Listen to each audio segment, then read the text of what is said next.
Bringing hope the world over. Hope Channel.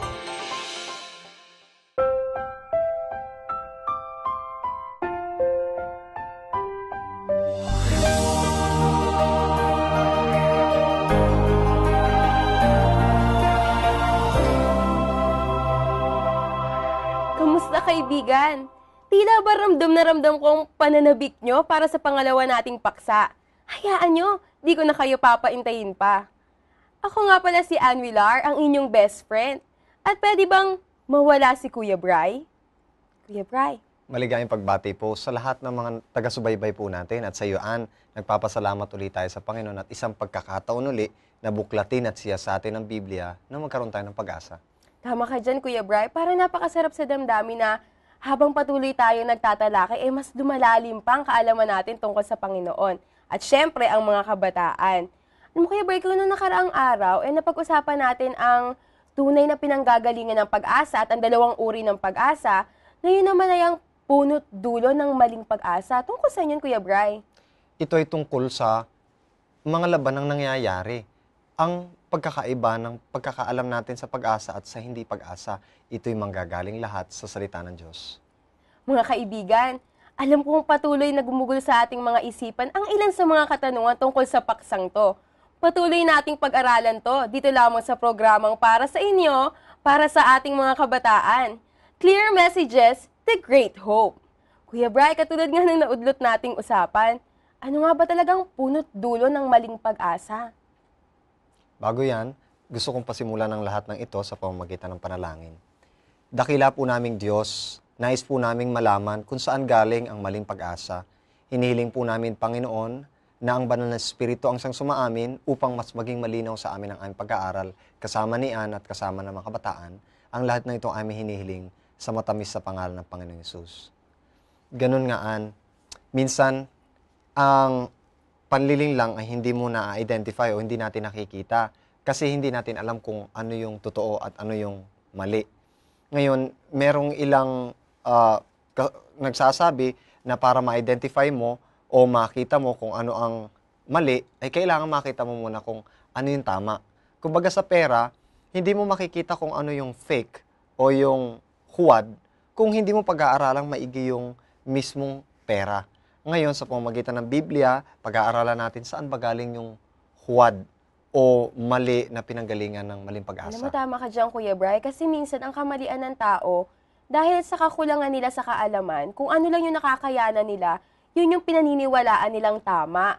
Tapos, para bang hindi sila humahanap ng paraan para malaman kung ano ba talaga yung totoo. At ang masaklap pa nito, Ann, may iba't ibang uri ng edukasyon na ngayon. Minsan nakukuha natin ng edukasyon sa street o doon sa mga kanto. At iniisip natin, eto na yon. Minsan nakukuha natin sa mga napapanood natin sa telebisyon. Minsan iniisip natin, eto na yon. O kaya nakukuha mismo natin sa eskwelahan. Pero hindi lahat ng nasa eskwelahan ay maituturing nating nanggaling sa Diyos o nanggaling sa mismong salita ng Diyos. Kailangan talaga nating siyasatin. Sa pagkakataong ito, ang pinag-uusapan nating paksa ay yung tinatawag na pag-asa. Saan ba nanggaling itong maling pag-asa? At gusto kong sabihin, Ana, ito ay mas pasimula pa kaysa sa mundong ito. At ito ang bubuklatin natin ngayon. Kaya pala, Kuya Bry, noong nakarang araw, pinag-usapan natin yung tama na pwede natin kuhanan ng pag-asa. Kaya ngayon, papalinawin natin sa kanila or i-explain natin na mabuti kung ano yung mali. Para kung sakasakaling ay nasa maling pag-asa sila, matuwid na nila habang hindi pa huli ang lahat. So kung ang Panginoon Kristo ang siyang tamang pag-asa, sino naman ang maling pag-asa? Buklatin natin, Ann. Ito ay nakasulat sa 1 Juan 3 sa talatang 8. 1 Juan, uli, sa 3 sa talatang 8. 1 Juan 3, 8. Babasahin ko, Ann. Muli, ang sabi sa 3:8, ang sino mang gumagawa ng kasalanan, ito ay sa 4 muna, ang sino mang gumagawa ng kasalanan ay sumasalangsang din naman sa kautusan, at ang kasalanan ay pagsalangsang sa kautusan. Sa 8, ang gumagawa ng kasalanan ay sa diablo. So, hindi porke nagkasala tayo, sa atin ang galing yung puno o dulo ng kasalanan. Merong pinanggalingan ang kasalanan. Walang iba kundi ang diablo. Kaya kung isipin natin si Eva at si Adan nagkasala, hindi sila ang pinanggalingan ng kasalanan. Meron pang mas dulo pa nito o puno pa nito. At ang sabi, ang gumagawa ng kasalanan ay sa diablo sapagkat buhat pa ng pasimula ay nagkasala ang diablo, sa bagay na ito'y nahayag ang anak ng Diyos upang iwasak ang mga gawa ng diablo. Kaya tayo nag-aaral ng Bibliaan para mawasak ang gawa ng diablo sa atin, ang maling mga kaisipan o edukasyon. Nakakatuwang isipin, Kuya Bray. Kasi ganyan ang mga kabataan kapag tinatanong sila, saan nga ba nag-umpisa ang kasalanan, naniniwala silang kay Adan at Eva. At ngayon mga kaibigan, maliwanag na sa atin hindi pala galing sa tao ang pagiging makasalanan, ito'y galing sa diablo. Oo. At kung papansinin natin, ang diablo ang pinaka ama o originator ng kasinungalingan, ng kasalanan at pagpatay. Buklatin po natin.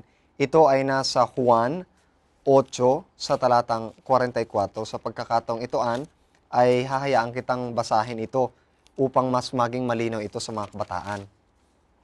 Juan 8:44. 8:44 ng Juan. At ito ang magbibigay linaw sa atin kung anong klaseng ugali meron ang diablo. Kayo'y sa inyong amang diablo, at ang mga nais ng inyong ama ang ibig ninyong gawin. Siya'y isang mamamatay tao buhat pa ng una, at hindi nananatili sa katotohanan, sapagkat walang katotohanan sa kanya. Pagka nagsasalita siya ng kasinungalingan, ay nagsasalita siya ng ganang kaniya, sapagkat siya'y isang sinungaling at ama nito. Sabi dito, kayo ay sa inyong amang diablo, at ang mga nais ng inyong ama ang ibig ninyong gawin. Kanina binabanggit natin na ang kasalanan ay pagsalangsang sa kautusan, at ang pagsalangsang sa kautusan ay kasalanan. So, kung sinasalangsang natin ang kautusan, tayo ay nagkakasala. At hindi lang tayo basta nagkakasala, tayo ay nagiging anak ng diablo kapag tayo nagkakasala. At ito ang gawain ng diablo. Siya'y mamamatay tao buhat pa ng pasimula o buhat pa ng una. So walang ibang pasimula o origin ng pagpatay ng pagiging mamamatay tao. Actually, mas malalim pa dito yung pagiging mamamatay tao, yung tinatawag nating murder o premeditated. Ito ay sa pamamagitan ng inggit, galit o ibang paraan. Hindi ito pagpatay dahil sa katuwiran. Meron kasing ibang pagpatay na kaya pinapatay ang isang tao dahil sa siya ay masama o kailangang gawin ng katuwiran. Pero dito, ginawa ito ni Satanas sa walang anumang dahilan kundi ang kanyang sarili. Pakinggan mo. Ang sabi dito, sapagkat walang katotohanan sa kanya, sapagkat nagsalita siya ng kasinungalingan at nagsalita siya ng saganang kanya. So, original ito sa kanya. Hindi ito nanggaling kung kani-kanino man. Ito ay natutunan lang natin mula sa kanya. Ibig sabihin pala, Kuya Bray, kapag namumuhay tayo na hindi ayon sa kagustuhan ng Diyos, tila pumapanig tayo sa gawain na gusto ng diablo na ito yung masunod sa sanlibutan sa panahon ngayon. Sa ganon, hindi lang siya ang nagiging ama o hindi lang tayo nagiging anak, kundi bahagi tayo ng damay doon sa tinatawag nating kontrobersiya o isang malaking tunggaliang nangyayari sa mundong ito. Actually, halos lahat ng mga nagkakasala ay biktima lang. Kagaya ng mga kabataang nagkakasala ngayon. Alam naman natin na kapag sila nagkasala sa edad na 18 o juvenile, sila ay inuunawa ng ating gobyerno. Pero bakit may mga kabataang nagkakasala, nagsisinungaling at pumapatay? Saan ba galing ito? Gusto nating tunghayan o alamin ng mas malalim, kagaya ng sinasabi natin dati na siyasatin natin ng mas malalim. Saan ba galing itong diablo? Sino ba siya? Saan ba siya nagsimula at saan ba siya patutungo? Buklatin natin ang labanang nangyari sa langit. Sa langit? Ayun ang kasagutan sa mga katanungan natin. Yan, At ito ay matatagpuan natin sa aklat ng katapusan o sa katapusang aklat ng Biblia. Ito ay sa Apokalipsis 12. Apokalipsis 12. At napakaliwanag ng pasimula ng ito. Kung hindi natin malalaman ang pasimula ng lahat ng mga digmaang ito, hindi natin malalaman kung saan din matatapos ito. Sige, buklatin natin, dito sa Apokalipsis 12, tayo magpapasimula sa talatang 4. 4, at kinaladkad ng kaniyang buntot ang ikatlong bahagi ng mga bituin sa langit. At An- ipinaghagis, Tandaan mo ng maigi to, ikatlong bahagi ng bituin sa langit. Tuloy. tila kapag binasa mo to, Kuya Bray, nang mag-isa ka, maguguluhan ka sa kwento, kaya kailangan nating ipagpatuloy. Mm.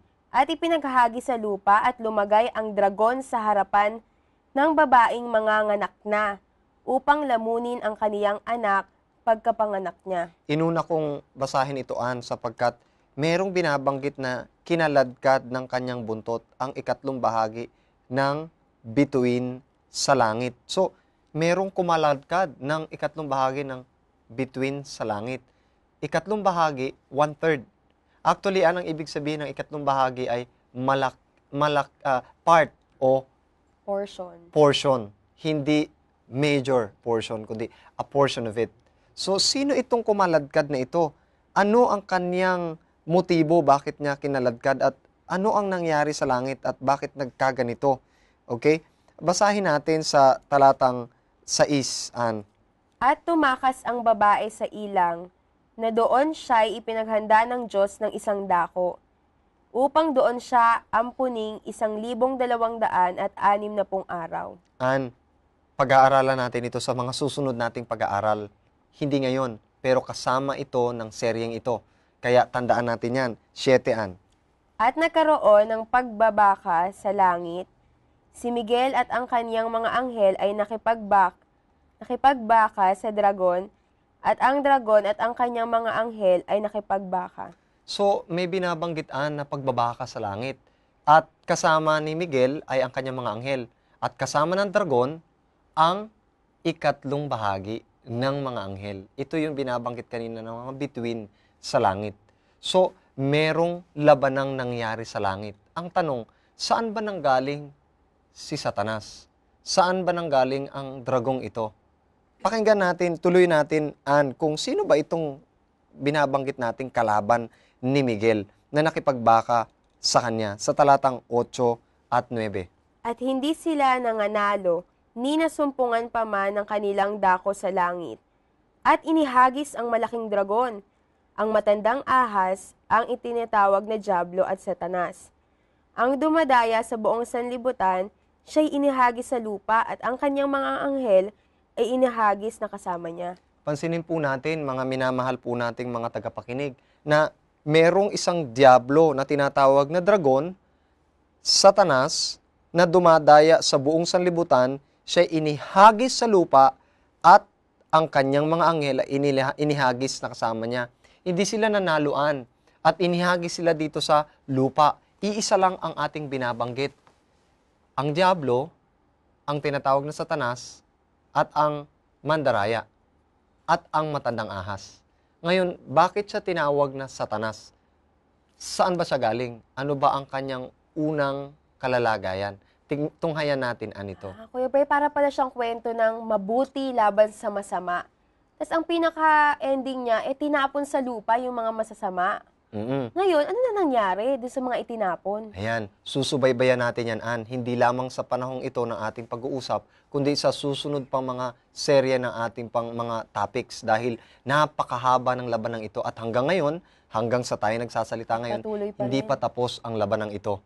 So, saan lang ito nagpasimula at ano ang puno ng sigalot na ito?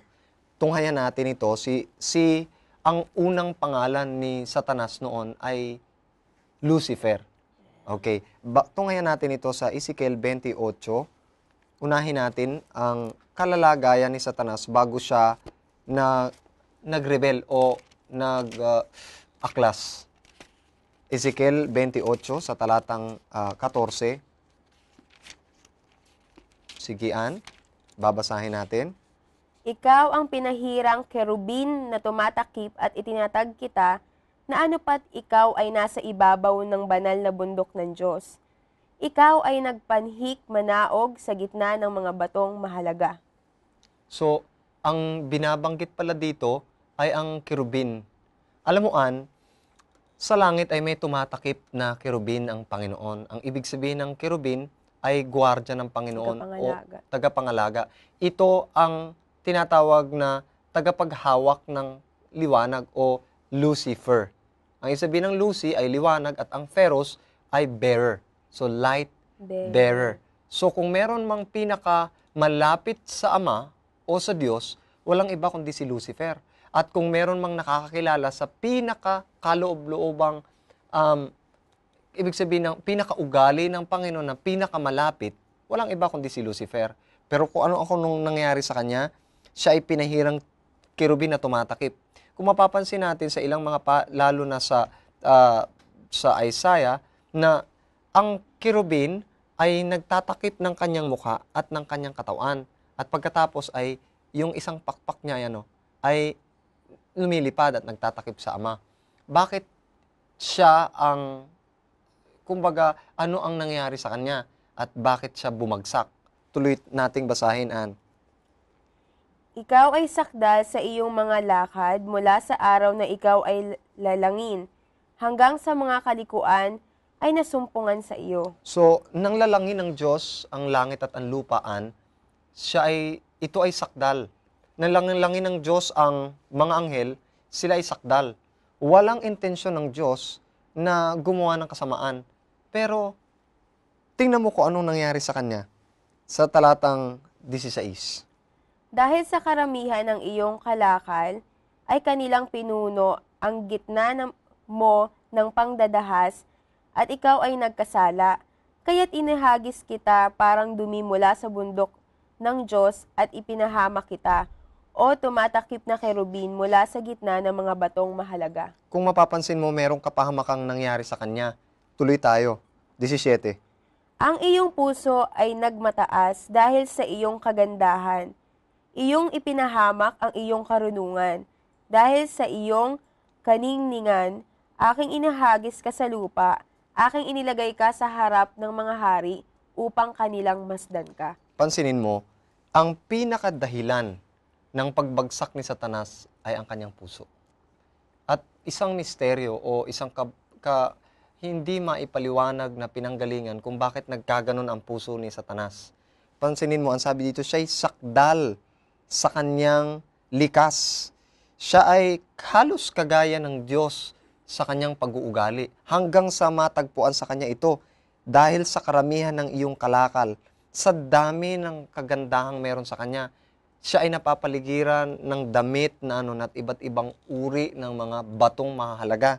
At ang sabi dito, tumatakip siyang si kerubin hanggang sa ang puso niya ay nagmataas sa kanyang kagandahan. Kaya, hindi dapat nating panghawakan itong mga kagandahang ito na meron tayo sapagkat ito din ang nagpabagsak kanino? Kay Lucifer, na naging Satanas. Alam mo, ang ibig sabihin ng Satanas ay Satanos, na ang ibig sabihin ay kalaban. Noon ay hindi siya kalaban. Subalit nung nagbago ang kanyang puso, nagkaroon siya ng ibang likas. At ang likas na ito ay original kay Satan.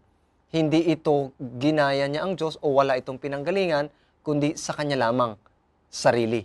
Kuya Bryce, so malinaw na sa aming lahat na ang pinanggalingang patagan ng kasalanan ay si Satanas na dating Lucifer. Kung sakasakali pala, napakaganda ng pangalang Lucifer. Sayang lang. At pinairal niya ang masamang pag-uugali sa langit. So ngayon, papalitan na natin ang kanyang pangalan at kikilalanin na natin siyang Satanas. Imbis na Lucifer. At ang sabi dito, dahil sa kanyang karunungan at kaningningan, inihagis siya sa lupa. Bakit? Sapagkat napakadelikado na niya. Sinakop na niya ang kaisipan ng lahat ng mga anghel, ng ikatlong bahagi ng anghel. Alam mo, nakakalungkot sapagkat nakipagbaka si Miguel. Ang baka o pakikipaglaban anong panahon noon na hindi sa pamamagitan ng lakas o sa pamamagitan ng dahas o sa pamamagitan ng sword, kundi sa pamamagitan ng pakikipagkatwiranan. Ang Panginoon mismo, kasama ng kanyang mga anghel, ang nakipagkatwiranan. Kagaya sa sabi sa Isaiah chapter 1 verse 18 na tayo magkatwiranan. Dahil ang mga anghel ay spiritual. Nagkatwiranan sila hanggang sa ipinakita ng Panginoon Kristo kung gaano ang willingness ng Panginoon na ibalik siya sa dati niyang posisyon. Bumalik lang siya sa kanyang o alisin lang niya ang kanyang pride sa kanyang sarili. Pakinggan mo ang mas malalim pang dahilan ni Satanas kung bakit siya bumagsak. Ito ay nasa Isaiah chapter 14. Isaiah chapter 14 at makikita na natin ang controversy at maintindihan na natin bakit ganito tayo ngayon. Okay?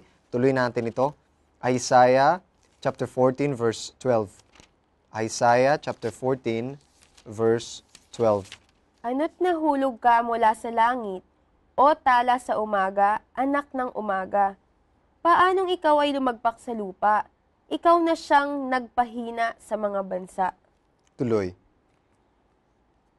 At sinabi mo sa iyong sarili, ako'y sasampa sa langit. Aking itataas ang aking luklukan sa itaas ng mga bituin ng Diyos. At ako'y uupo sa bundok ng kapisanan, sa mga kaduluduluhang bahagi ng hilagaan. At ang sabi ng 14, ako'y sasampa sa itaas ng kaitaas-taasan ng mga lapaap, ako'y magiging kagaya ng kataas-taasan. Ang pinaka-central motive, napaka-delikado pala na merong kagandahan o napoposes mo ang lahat ng mga kagandahan. Bakit? Sapagkat dito, nakalimutan niya na yung giver o source ng kanyang kagandahan. Na-focus na siya sa kanyang sarili. At kung papansinin mo, ang sabi niya, pansinin mo ang first person na lagi niyang ginagamit. Sa 13, ako'y sasampa sa langit, aking itataas ang aking luklukan sa itaas ng bituin ng Diyos. Ako'y uupo sa bundok ng kapisanan sa mga kaduludulang bagay. Ako'y sasampa sa itaas ng mga kaitaasan ng langit, magiging kagaya ako ng kataas-taasan. Ang problemaan ay ano? Hindi siya nakontento sa kung anong meron lang siya. Parang hanggang ngayon, Kuya Bray, no, pansin natin yun sa mga tao sa sanlibutan na siguro ayun din ang punot dulo nun. Na dahil hindi na kontento si Satanas sa kung anong posisyon niya sa langit, ganun din ang pinapakita ng mga sangkatauhan ngayon. At ang mas malalim pa ditoan, bukod sa pagkakontento, ay yung pagkasentro sa sarili. Yung tinatawag ng psychology ngayon na egocentrism o yung pagiging sentro sa sarili, selfishness. Ito rin ang pinagdudulutan ng depression. Kaya ka nadidepress because you are focused on yourself and not on service for others or love for God. Ito pa, Kuya Bray, balikan natin yung mga karanasan natin kapag may mga sakuna. Napapansin natin na kapag ganun na yung kalagayan, saka lang nananalangin ang mga tao.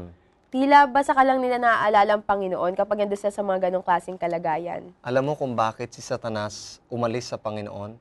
Sapagkat bagaman napakarami niyang possession, lahat na nasa kanya, meron pa ngang nagsabi na may 4 na boses si Satanas kapag siya'y umaawit.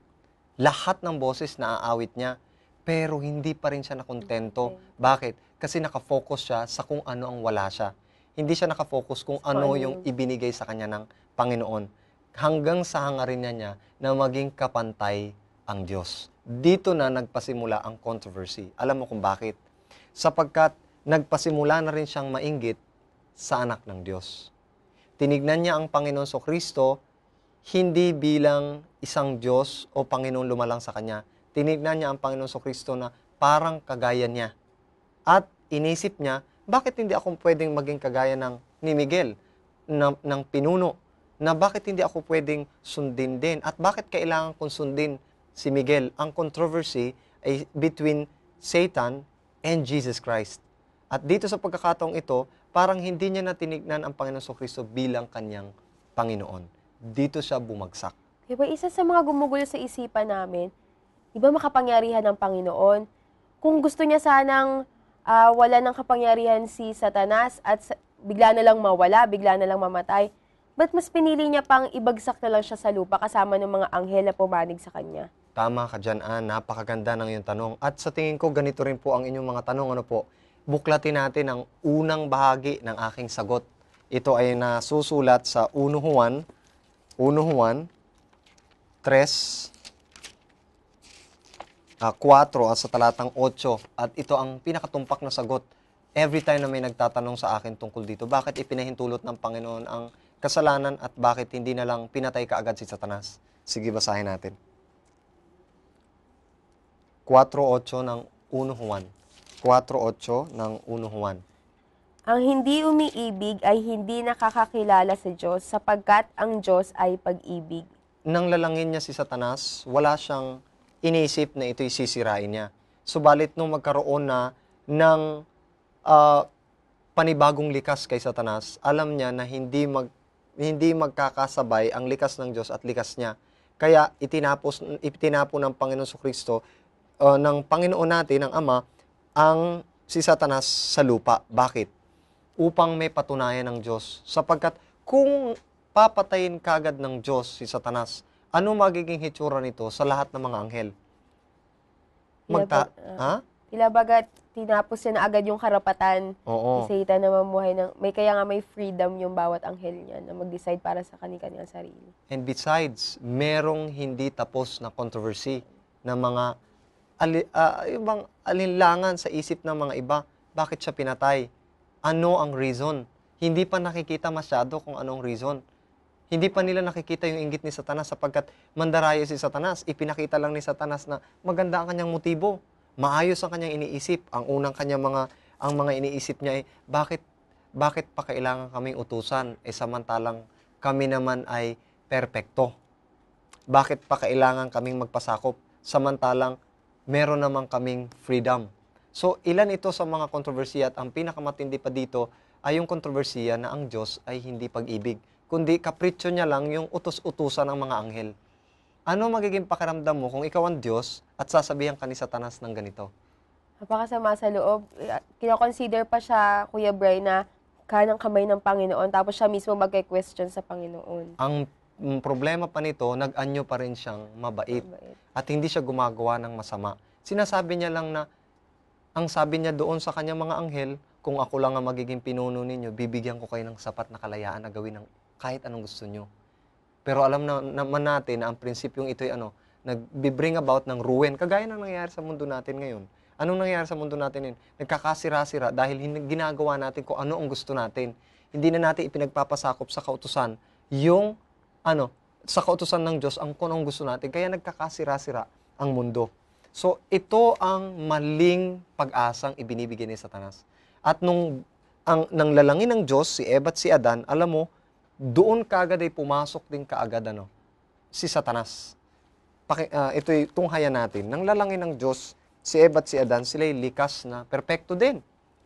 Pero sinira uli ito ni Satanas. Sa Genesis 1 sa talatang 26. Genesis 1 sa talatang 26. Basahin mo, Ann. At sinabi ng Diyos, lalangin natin ang tao sa ating larawan, ayon sa ating wangis, at magkaroon sila ng kapangyarihan sa mga isda sa dagat at sa mga ibon sa himpapawid, at sa mga hayop at sa buong lupa at sa bawat umuusad na nagsisiusad sa ibabaw ng lupa. Kung papansinin natin, ang orihinal na nais ng Panginoon ay lalangin tayo ayon sa kanyang wangis. At saka maging tagapangalaga ng kanyang mga inilikha.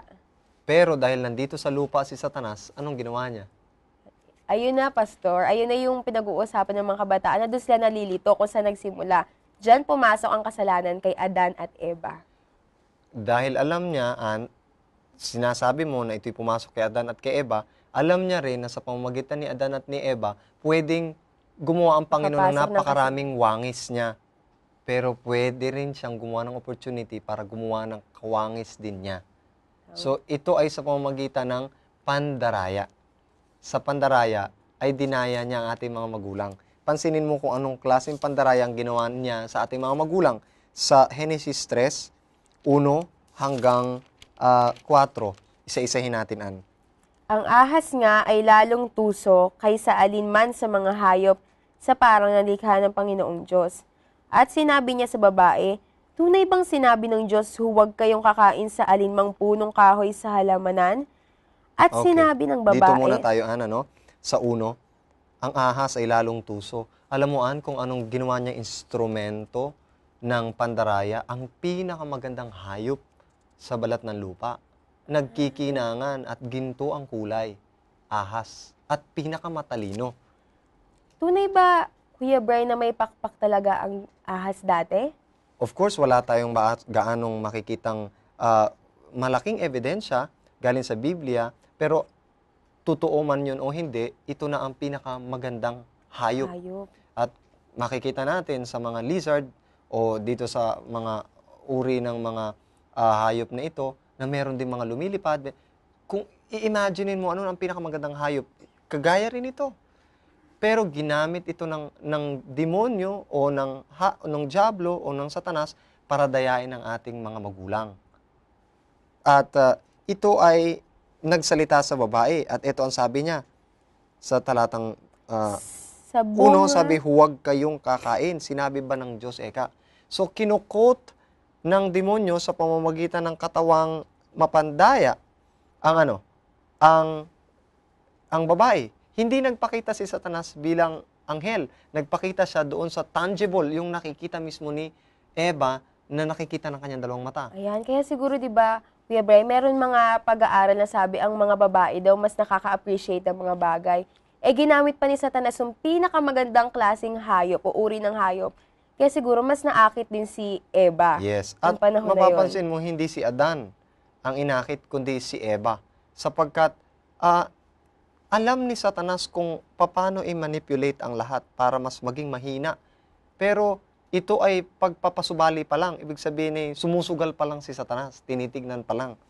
At ang unang sugal niya ay ito.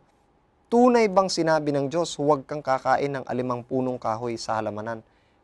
Mapapansin mo may mali sa statement. Ang sabi dito, huwag kang kakain ng alimang punong kahoy sa halamanan. Ilan ang ipinagbabawal ng Diyos dito? Huwag kayong kakain sa alinman, kahit anong klase ng puno sa loob ng Garden of Eden. So, ibig sabihin, parang sinasabi niya, na sinabi ba ng Diyos na wala kang Oo, pwedeng wala pwedeng kainin? kainin. Anong klaseng Diyos ang pinuportray ni Satanas sa kanyang kausap? Anong klaseng Diyos ang gusto niyang ipakilala sa kanyang kausap? O parang Diyos na maramot sa kung ano man yung mga nilikha niya sa kalikasan. Yes, so nilalang niya ang langit at ang lupa para ipagkait. Ipagkait sa nilikha niyang tao. So naglagay na kaagad siya sa isip ng tao na ang Diyos ay mapagkait at maramot. Kaagad yun. Sundan natin ang kanyang mga argumento sa talatang 2. At sinabi ng babae sa ahas, sa bunga ng mga punong kahoy sa halamanan ay makakakain kami. 3, datapwat sa bunga ng punong kahoy na nasa gitna ng halamanan ay sinabi ng Diyos, huwag kayong kakain niyaon. Ni huwag ninyong hihipuin, baka kayo'y mamatay. Pansinin mo, Ann, medyo tumagilid ang sagot ng babae. Ang sabi, sa bunga ng punong kahoy sa halamanan ay makakakain kami. Hindi ito ang eksaktong pagkakasabi ng Panginoon. Ang sabi ng Panginoon, sa lahat ng punong kahoy ay malaya kayong makakakain. Nawala yung malaya at nawala yung lahat. At mapapansin mo, sinabi ng babae, datapwat sa bunga ng punong kahoy na nasa gitna, bagaman hindi naman ito sinabi ng Panginoon na nasa gitna, dahil hindi mo alam kung saan ang nasa gitna, ang punong kahoy ba ng buhay o ang punong kahoy ng pagkakaalam ng masama at mabuti. Hindi mo alam nagiging gitna kasi ang isang bagay pag attracted ka na. Pagka hindi ka attracted sa kanya, hindi pa siya gitna. Mapapansin mo? Alam mo, Kuya Ray, kapag alam mo kahit mali siya pero gusto mo siya, parang pilit mo siyang nilalagay sa tama. Parang siya ang idolatry mo, siya na ang Diyos mo. Yun ang nangyari kay Eva, nakuha na kaagad siya ni Satan at the very first statement. Tuloy. Sa 4, ang sabi ni sa 3, huwag kayong kakain niyon, ni huwag ninyong hihipuin. Walang sinabi ang Panginoon na ni huwag ninyong hihipuin. Ito ay misquotation. Kaya nga sinasabi ko, Ann, na kapag ka nag-misquote ka sa salita ng Diyos, alam na kaagad ni Satan na pwede ka na niyan silain kasi gumagawa ka ng sarili mo ng statement. Di ba, Kuya Bay, ang nakakatawa pa dito, ang si Satanas daw, memorize niya din kung ano yung laman ng Biblia at kung ano ang tama sa paningin ng Diyos. Kaya nga pagka may sumablay sa sinabi mo, alam niya kung paano kuha kanya ka na kaagad. lolokohin. Kasi ang sabi ng Panginoon, huwag kang kakain na yan. Sa oras na ikay kumain niyaon, ay walang pagsalang mamamatay ka. Pero pansinin mo ang sabi ni Eva, baka kayo'y mamatay. Ano ang pagkakaibaan ng walang pagsala sa baka? Baka, parang may pagdududa. Pero ang sabi ng Panginoon, walang pagsala. Kaya, ang sabi ni Satanas sa 4, tunay na hindi kayo mamamatay. Ito na yung unang daya na sinasabi ko sa iyo na maling pag-asa, na kahit kumain ka, lumabag ka, hindi ka mapapahamak. So, pwede kang lumabag, pwede mong gawin ang lahat ng gusto mo sa buong buhay mo na hindi ka mapapahamak o mamamatay. Tama, Kuya Bray. Saka parang ang sinasabi dito, Yung babae, kahit alam niya na kung ano si Eva, kahit alam niya na kung ano yung sinabi ka sa kanya ng Diyos, parang nalinlang pa rin siya. Dahil napakagaling ng katusuhan ng Sa kalaban. Satanas. At kung tutuloy tayo sa salatang 6, at nang makita ng babae na ang bunga ng punong kahoy ay mabuting kanin, so nakaramdam na siya ng mabuting kanin. May Masarap. pag-aano na siya, may gusto niya ng kuhanin. May lust na siya ngayon. Nagbago ng kanyang likas, kaya mahirap makipag-usap kay Satanas. Huwag kang nakikipagsugal ng pakikipag-usap sapagkat napakadelikado. Na kahit matalino ka, Kuya Bray, mas matalino pa rin si Satanas. Ang sabi dito, nakalulugod sa mga mata. So nakuha siya sa mata at sa lasa. Ang susunod sa kanya, at kahoy na mananasa upang magpapantas sa tao. Ito ang nagpabagsak kay Eva. Yung pagka ako'y kumain ito, magiging kagaya ako ng Diyos. 'Di ba sabi? Tunay ang talastas ng demonyo na tunay na sa araw na kumain kanya. Hindi ka sabi niya magiging kagaya ka ng Diyos. Yeah, but kung papansin natin yung kwento, para bang yung may quotation na history repeat itself. Kasi di ba nung sa langit, si Satanas yung gumawa ng ganung bagay. Nung sa lupa, yung pagkawala ring contentment sa kung ano yung meron sila, hindi naging sanhi ni Eva para makuha siya ni Satanas doon sa pagsubok na yun. Kaya itong malaking yung pandarayang ito ang nagtatanggal ng pag-asa. At hindi ko kaagad tatapusin dito saan ba ang katapusan nito si Satanas. Gusto kong tuloy-tuloy nating pag-aralan na paano ba nagtuloy-tuloy itong conflict na ito? Paano ba nagtuloy-tuloy itong bangayang ito at saka away na ito? Pero nangako ang Panginoon nang bumagsak ang ating mga magulang na sila ay ipanunumbalik ng Panginoon sa 3:15, pakibasa. 3:15. Ng Henesis. At papag-alitin ko ikaw at ang babae, at ang iyong binhi at ang kanyang binhi. Ito ang dudurog ng iyong ulo at ikaw ang dudurog ng kanyang sakong. So may pangako ang Panginoon Kristo na ang Diyos sa kanya na ang babae o ang binhi ng babae ang siyang dudurog ng ulo ng binhi ng ahas. Ibig sabihin nito, manganganak pa itong babae ng isang binhi na siyang magwawagi. At itong ahas na ito ay magpapatuloy din sa kanyang mga gawain pero matatalo. So sa controversy o sa tunggaliang ito, sino ang magiging talo?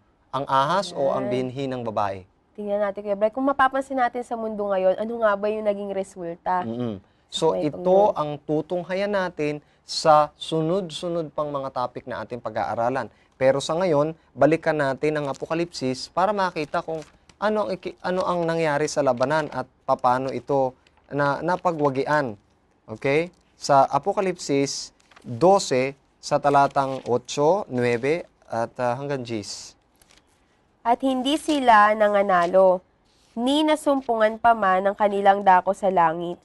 At inihagis ang malaking dragon, ang matandang ahas, ang tinatawag na Diablo at Satanas, ang dumadaya sa buong sanlibutan. Siya inihagis sa lupa at ang kaniyang mga anghel ay inihagis na kasama niya. At narinig ko ang isang malakas na tinig sa langit na nagsasabing, ngayoy dumating ang kaligtasan at ang kapangyarihan at ang kaharian ng ating Diyos at ang kapamahalaan ng kaniyang Kristo, sapagkat inihagis na ang tagapagsumbong sa ating mga kapatid na siyang sa kanilang nagsumbong sa harapan ng ating Diyos araw at gabi. Diyan muna tayo, So, merong good news na binigay na dumating ang kaharian. Ito yung ipinangako doon sa babae na na aapakan niya ang ulo ng ahas na ito, na binhi din ng ahas, ang sinungaling ang Diablo. At ang Diablo, gumamit siya ng tao sa bawat generation. Gumagawit siya ng mga tao, ng mga institusyon, ng mga relihiyon. Patuloy niyang ipinadadami gamit ang mga tao. At ang gagamitin niya ay ang mga relihiyosong body o religious body ang gagamitin niya para sirain. Pero at the end, ang mananalo pa rin ay ang ating Panginoon Kristo. Paano niya tatalunin ito? Ang sabi sa talatang 11, ang tawag natin sa Diablo ngayon ay tagapagsumbong sa ating mga kapatid. Ibig sabihin, lahat ng kasalanan mo ay aakusahan ka. sasabihin sa'yo. Bagaman hiningi mo na ng tawad, sasabihin at uulit-ulitin sa'yo Papamukha pa rin sa yung kasalanan na hanggang sa ginawa mo. magpakamatay ka na. Yun ang ganun ang style ni Satan. Hanggang sa Depression. guilt, lahat na nagkasama-sama na hanggang sa nakita mo hindi ko kaya ito. Ito na ako, pinalaki na akong ganito, ako yung naabuso na. At yan ang magandang halimbawa ng maling pag-asa, Kuya Bry. Doon. Kaya ang ginagawa ni Satanas ay binibigyan kanya na kahit ikaw ay nagkasala, hindi ka mamamatay. Langit pa rin ang pupuntahan Pangalawang mo. pag-asa. Katulad ng mga pinag-usapan natin nung unang paksa. Tingnan natin ito sa 11 kung paano dadaigin ito. At siya'y kanilang dinaig dahil sa dugo ng kordero, at dahil sa salita ng kanilang patotoo, at hindi nila inibig ang kanilang buhay hanggang sa kamatayan. So may tatlong paraan para daigin natin ang kalaban sa huling araw. At uulit-ulitin natin ito sa ating mga pag-aaral. Yung pagkakaalam ng dugo ng kordero. Maraming mga kabataan ngayon hindi alam yung ginawa ng dugo ng kordero, yung sakripisyong ginawa ni Kristo. Kaya depressed sila. Pangalawa, ang testimonya o salita ng kanilang patotoo. Wala rin silang patotoo dahil hindi naman sila naligtas sa pamamagitan ng dugo ni Kristo. At ang pinakamahirap pa dito, sabi dito, hindi nila inibig ang kanilang buhay hanggang sa kamatayan.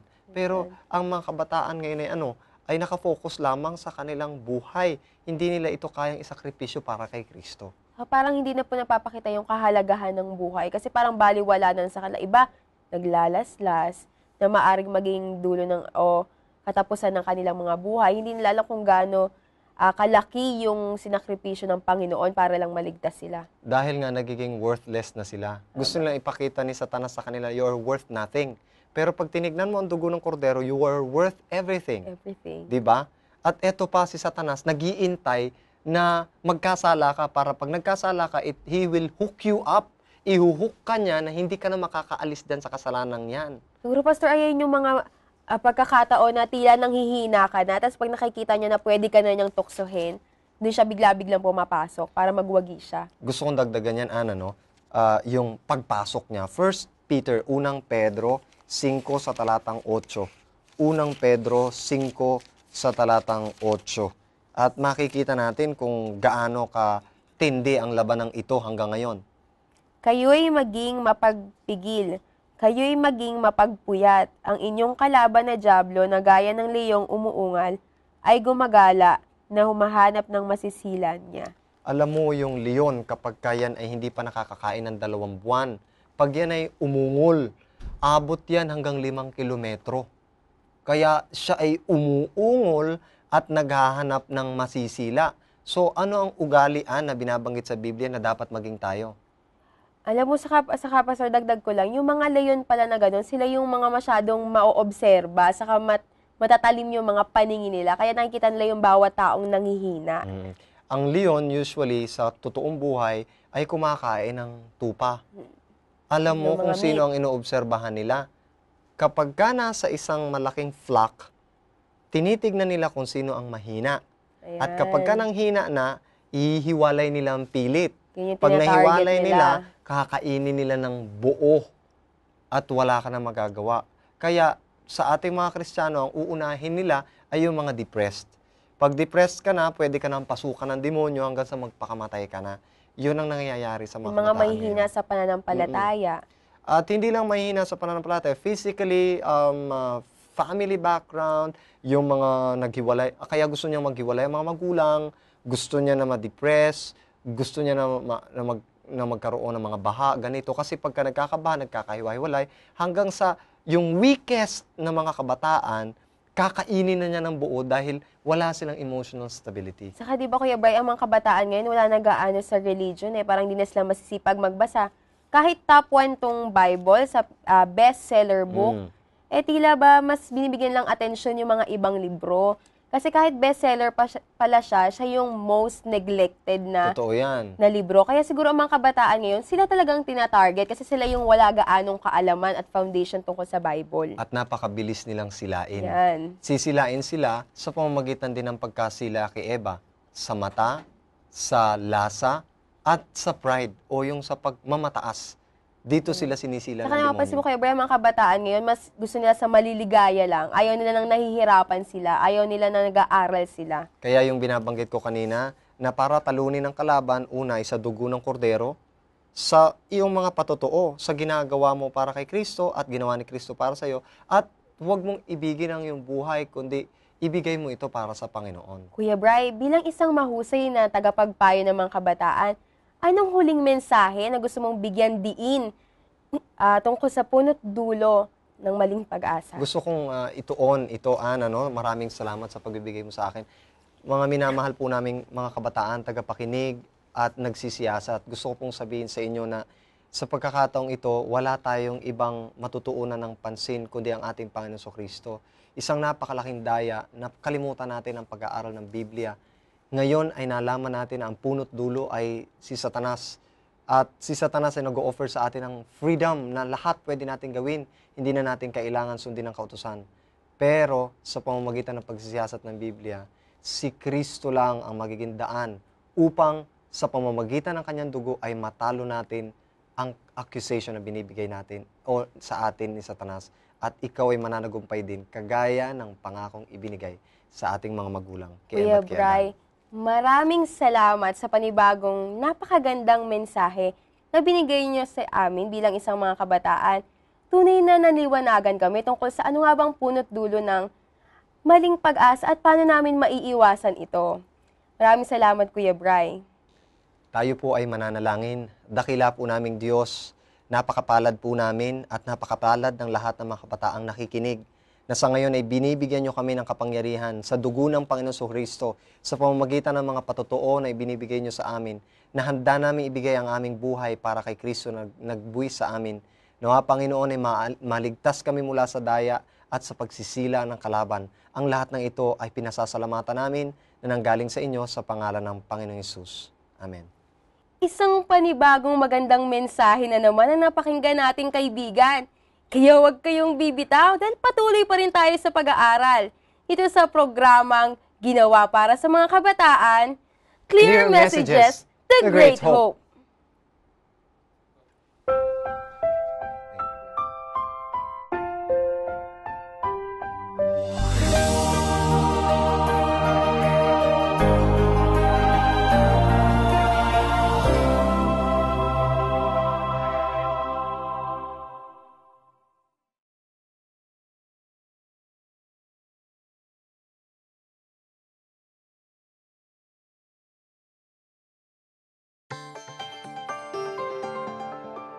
You're watching Hope Channel, around the world.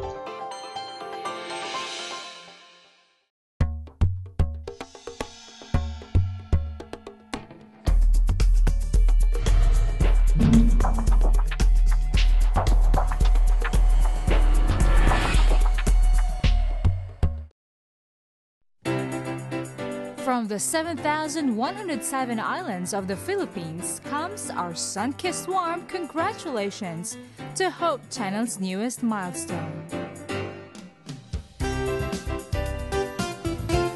We are proud to be a part of the Hope Channel team. This is the Lord's work. He will carry us through. And Team Philippines is with you all the way. To the worldwide ministry of the Hope Channel, Mabuhay!